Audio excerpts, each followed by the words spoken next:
Ikdienā tu tā arī strādā, ja tu tā slimnīcā? Jā, es ikdienā strādāju medicīnā, Austrums slimnīcā strādāju, 5 gadus jau strādāju. Iedomājos, šodien vēl ar fūri braucu. Kas to varēja paredzēt? Jēzu!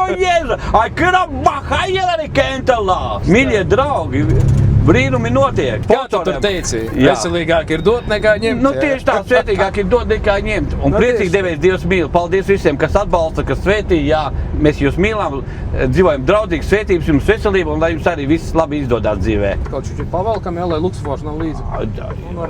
Var jāatgriezt, jā. Aha. Griežam, tu Tuvāk, jā. Jāsādā līnijā pārējā. Jā, nedrīkst būt līnijā. Nav vajadzības. Jā. Jā, es tev teikšu, diezgan atbildīgs darbs ir strādāt uz šito te. Vienmēr tev jābūt formā, jābūt nomodā, ar skaidru prātu. Nekādu svētīto vīnu nedrīkst ņemt? Ne grama. Jaunajiem skāņiem vēl arī jāiepoš pirms tu brauc. Vo pareizi, tas ir drošībai, jā.